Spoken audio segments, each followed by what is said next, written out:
The next time you're standing in an airport waiting for a flight, paying $9 for a bottle of water you could get for $1 anywhere else, ask yourself a simple question. Who owns this building? Most people assume the answer is obvious. The government, the city, some public authority with a boring name and a boring logo. And in a lot of places, that used to be true. But here's something that nobody tells you.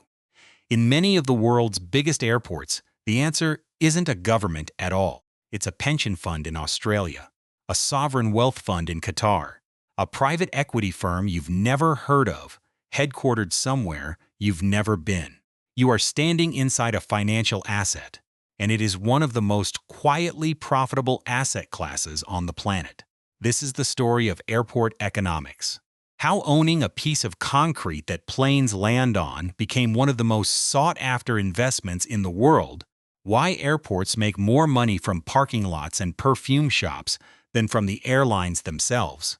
And why, once you understand the business model, you'll never look at a boarding gate the same way again. But to understand why airports became this valuable, you first need to understand what an airport actually is. Because most people think an airport is a transportation facility. It's not. Not exactly. An airport is a landlord. A monopoly landlord sitting on a piece of land that, by law and by geography, has almost no competition. You cannot simply build a new airport across the street if you don't like the prices. You cannot drive to a cheaper terminal. If you are flying out of a city, there is usually one airport, maybe two, and they know it. That single fact, that structural physical monopoly, is the foundation of everything that follows. So how does an airport actually make its money? Most people assume it's the airlines. Landing fees, gate charges, the money planes pay just to touch down. And yes, that's part of it. It's called aeronautical revenue. And globally, it still makes up the larger slice of airport income, usually somewhere around 55 to 60% of the total. But airlines are brutal negotiators. They operate on razor-thin margins, and airports know that if they squeeze landing fees too hard, airlines simply route around them, sending flights to a cheaper hub instead. So landing fees are tightly regulated in most countries, capped, negotiated, fought over in tribunals that last years. It is not where the real money is made. The real money is made in the other 40 to 45%, the part most passengers never think about at all. It's called non-aeronautical revenue, and it is the beating heart of modern airport economics. This is retail, duty-free, restaurants, lounges, advertising space, real estate, hotels built on airport land, cargo warehouses leased out for decades at a time. And then there's parking. In North America specifically, parking alone accounts for over 40% of an airport's non-aeronautical revenue. Not retail, not duty-free. Parking. The simple act of leaving your car in a lot for the weekend generates more money for a major American airport than nearly anything else it sells you. Globally, airport non-aeronautical revenue reached roughly $54 billion in 2023 alone. Retail, food, parking, property, all of it stacked together into a business line that airports have learned, quietly and deliberately, to optimize the way a shopping mall optimizes foot traffic. Except this mall has a captive audience. You cannot leave. You are stuck behind security for 2 hours with nothing to do but spend money. And the airport designed the layout specifically knowing that. That's the business. Now here's where it gets interesting. Because once investors realized what this business actually was, a monopoly with a captive customer base, generating predictable cash flow for decades, they didn't just want to fly through airports anymore. They wanted to own them. In 2006, a consortium led by the Spanish infrastructure giant Ferrovial did something that at the time felt almost unthinkable. They bought BAA, the company that owned Heathrow, one of the busiest airports on Earth, for roughly £10.3 billion. It was one of the largest leveraged buyouts in European history, a privately financed takeover of the airport that half of London flies through. This wasn't an airline buying an airport. This was pure financial engineering. Investors who saw a monopoly asset with guaranteed passenger growth and decided that owning the ground beneath the runways was a better business than owning the planes flying over them. And they were right. Nearly 2 decades later, Heathrow's ownership looks almost nothing like it did in 2006. Ferrovial has sold down its stake piece by piece.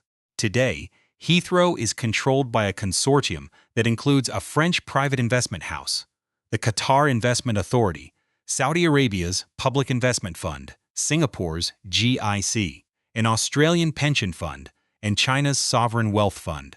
No single shareholder holds a majority. It is, quite literally, owned by a coalition of the world's largest pools of capital, all betting on the same thing: that people will keep needing to fly, and that Heathrow will keep being one of the only ways to do it. This is not unique to London. Airports across Europe, from Luton to airports in Italy, from Aberdeen to Southampton, have been bought, sold, and repackaged by infrastructure funds with names most travelers have never encountered: Macquarie, Ardian, Global Infrastructure Partners. These firms don't build planes. They don't sell tickets. They buy monopolies with runways attached, hold them for a decade or more, and collect the rent. So why has this model struggled so much to catch on in the United States?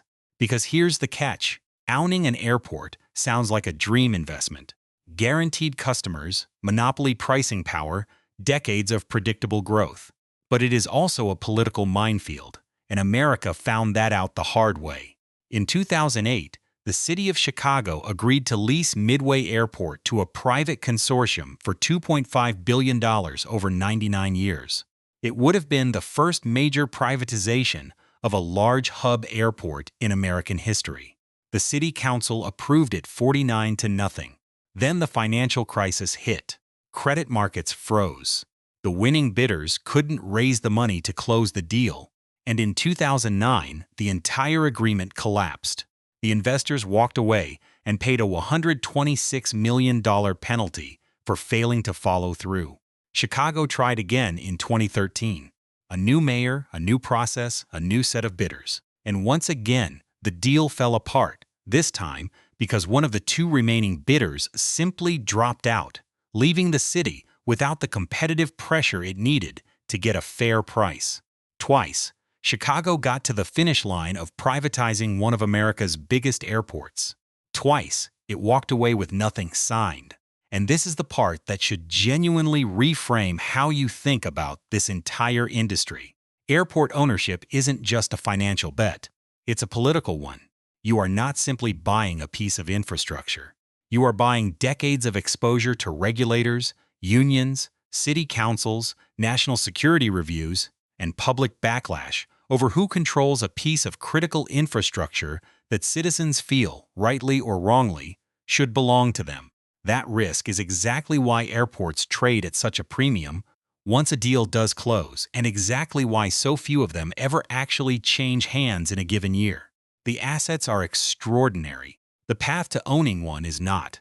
Not every American attempt collapsed, though. That matters, because it shows the model isn't broken, just narrow. Indianapolis handed over management of its airport to a private operator back in the 1990s under a long-term contract, not a full ownership sale, and it became one of the most cited success stories in the industry. Cost came down. Service scores went up. The airport later won awards for passenger satisfaction, year after year, while still technically remaining public property. The difference wasn't the presence of a private company. It was the structure of the deal. A management contract with clear performance targets and a public authority still holding the keys turned out to be far more politically survivable than an outright 99-year sale of the asset itself. That distinction between selling an airport and simply hiring someone to run it better is the quiet compromise the industry has settled on almost everywhere privatization has been attempted since.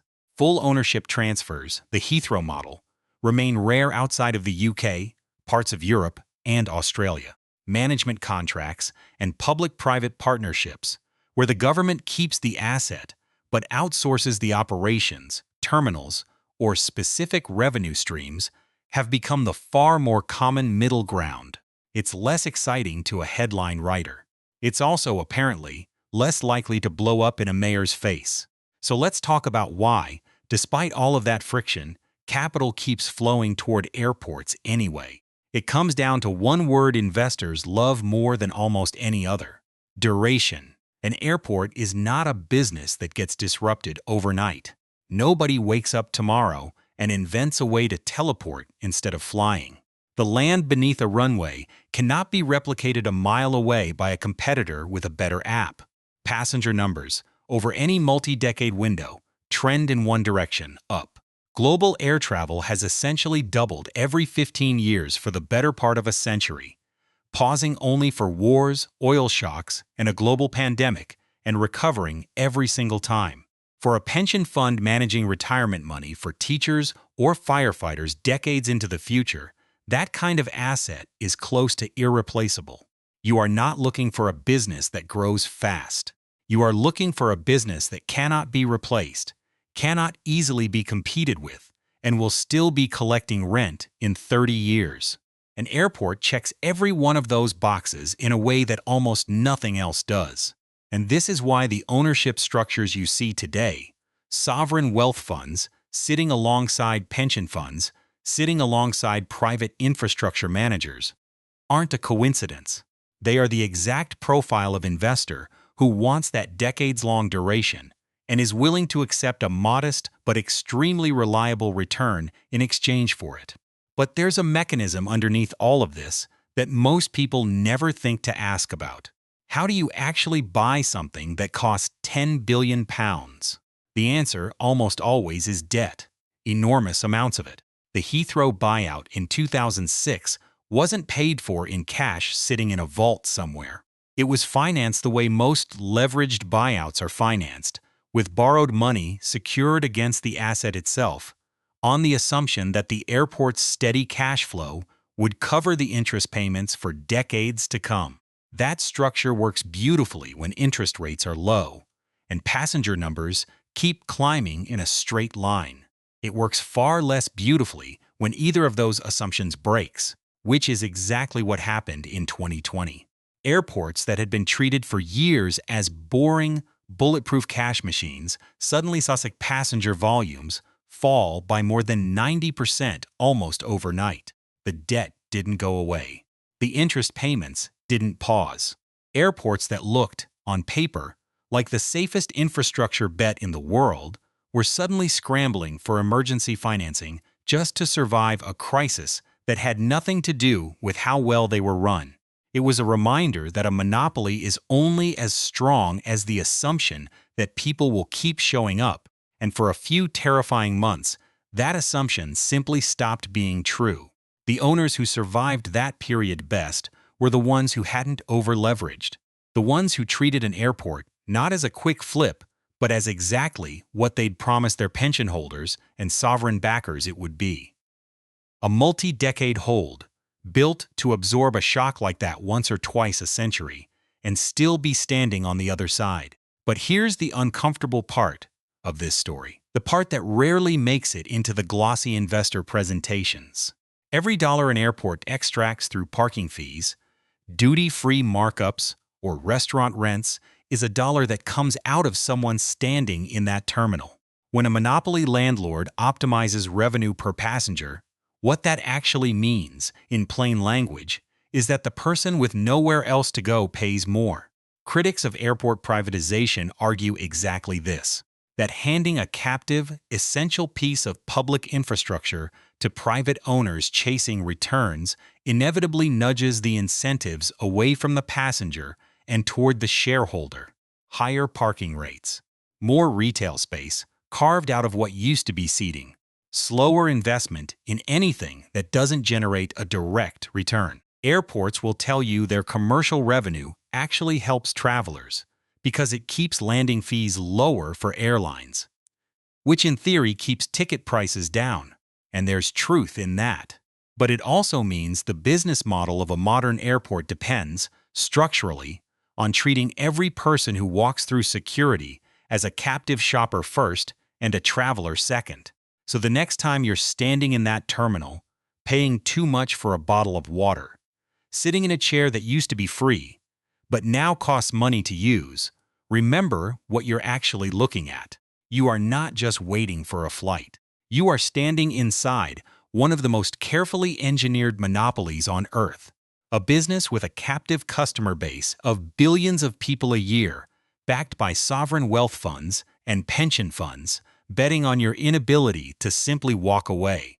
A business so valuable that entire nations fight over who gets to own a piece of it, and so politically explosive that even a city as large as Chicago couldn't manage to sell one twice. The plane you're about to board is the smallest part of the story. The building you're standing in is the real asset. And somewhere, right now, a fund manager is looking at the number of people walking past that duty-free shop and quietly deciding that this, not the airline, not the flight, is where the real money has been all along.